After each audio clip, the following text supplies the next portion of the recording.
Oi, enfermagem, tudo bem com vocês? Sejam todos bem-vindos. Eu sou Alcione Abreu, doutora na área de enfermagem. Vou deixar aqui para vocês o meu currículo, para quem não me conhece, também o meu Instagram é o @enf_alcioneabreu, para que vocês conheçam tudo sobre feridas e curativos. Para quem ainda não é apaixonado na área de feridas e curativos em enfermagem dermatológica, siga esse Instagram. Fiquei responsável para falar um pouquinho sobre produtos para cicatrização ou tratamento das feridas. Então, pegue o papel e a caneta que eu vou falar tudo sobre os produtos e sobre o processo de cicatrização das feridas crônicas.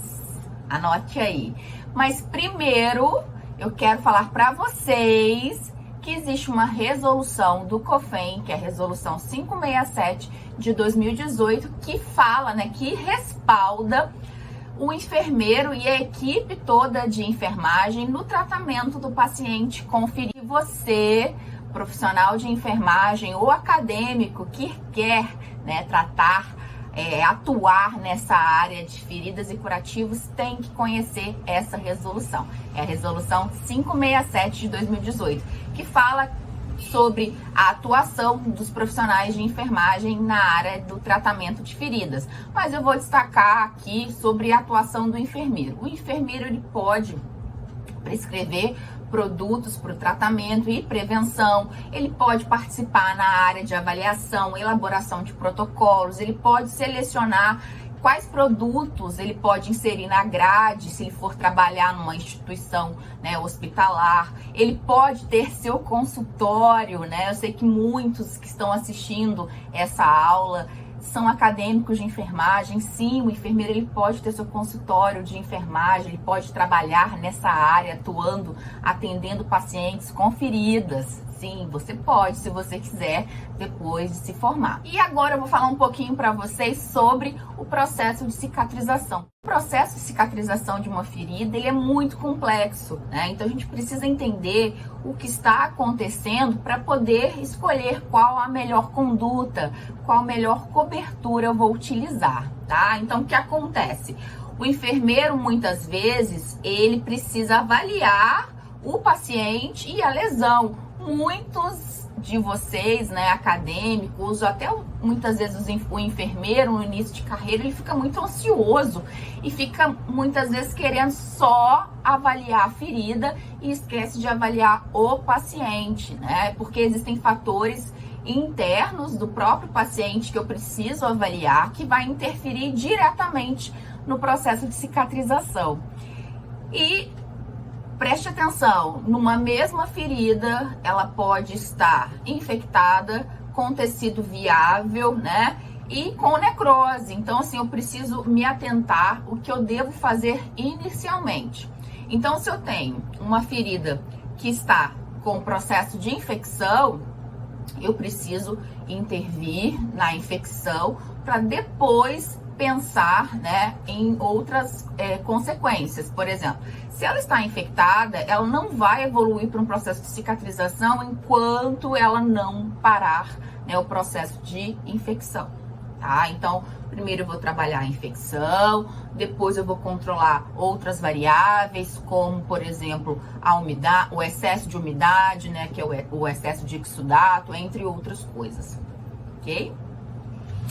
E o processo de cicatrização, ele inicia logo que a pele é lesada, logo onde acontece um sangramento, por exemplo. Então, assim, sangrou, vai acontecer vasoconstricção para parar, o sangramento, e logo depois vai acontecer a vasodilatação para chegar aos fatores, para defesa ali, E ali acontece a fase inflamatória, onde você sente, Quem já não teve uma pequena ferida no corpo, Você sente aquela fase inflamatória acontecendo, dor, calor, rubor, edema, Então é a fase ali do seu próprio corpo tentando fagocitar ali e te proteger de um processo inflamatório mais longo, tá? Então a fase inflamatória acontece em qualquer lesão, independente de ser uma ferida aguda ou uma ferida crônica.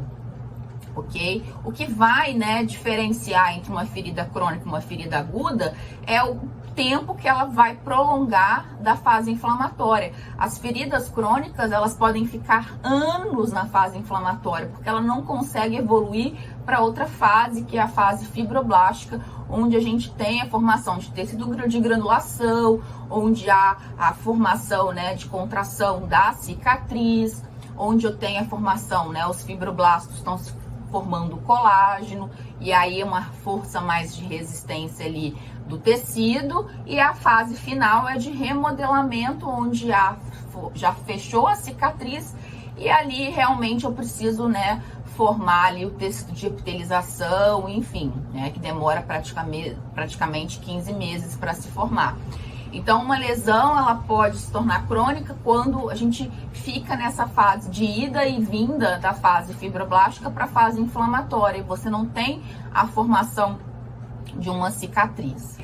Vários fatores impedem a formação, né, da cicatrização, dessa cicatriz do paciente. Muitas vezes é a infecção, como eu já falei para vocês.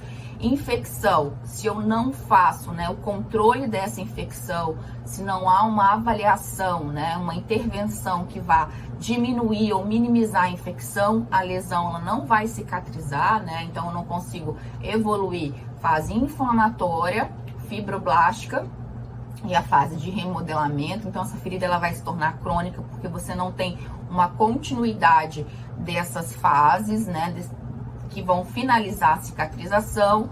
Presença de corpo estranho, por exemplo, o corpo estranho, um fio de gaze, até o fio de cabelo que pode permanecer, um fio, né, se for uma lesão na perna, um pelo, alguma coisa que está ali, isso é um corpo estranho, e a lesão ela vai ficar na fase inflamatória, fica sempre inflamada, e aí ela não vai evoluir para frente, né, que é a fase fibroblástica, e a lesão ela vai ficar sempre inflamada. O tecido desvitalizado ou a presença de necrose são fatores também, como a infecção, que você, profissional de enfermagem, deve ficar sempre avaliando. Então, primeiro trato a infecção, depois eu faço o desbridamento, existem produtos que vão atuar desbridando esses tipos de tecido, como eu vou falar mais para frente, como o produto hidrogel, a colagenase, enfim, são produtos que formação de fibroblastos, por exemplo, então atuam retardando a formação de colágeno, tá? E uma outra coisa importante que vocês muitas vezes podem orientar o próprio paciente ou o próprio cuidador na técnica em domicílio do curativo é a própria prática do curativo. Quando o paciente ou cuidador ele retira a gaze de forma traumática, havendo um sangramento, você também retarda o processo de cicatrização. Então é necessário orientar esse cuidador sobre a técnica inadequada, né, a técnica adequada, sobre a importância da técnica adequada desse curativo. Então, assim, toda vez que há um sangramento, você faz aquela fase inflamatória, lembra que eu tô falando toda hora? Né? Então, sangramento, vasoconstricção, vasodilatação, estimula os fatores, né, da cascata, né, de coagulação para fazer vasoconstricção, vasodilatação para chamar células de defesa, e fica nesse ciclo vicioso. Então, todos os dias que você faz o curativo em domicílio, né, que o próprio paciente ou cuidador faz uma técnica traumática tendo um sangramento, a cascata de coagulação para conter o sangramento vai acontecer e a fase inflamatória ela é ativada.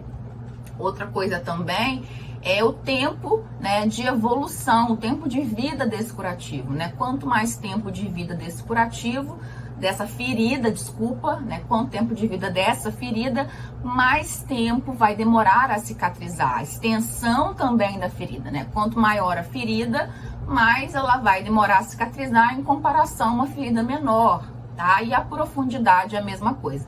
Feridas maiores, mais profundas, vão cicatrizar mais tempo, vão demorar mais tempo a cicatrizar em comparação a feridas menores e mais superficiais, ok? Idade, né? Então, Pessoas idosas vão ter também dificuldade para cicatrizar. Estresse, né, ansiedade, depressão são fatores que também vão atrapalhar o processo de cicatrização, e as doenças crônicas, como diabetes,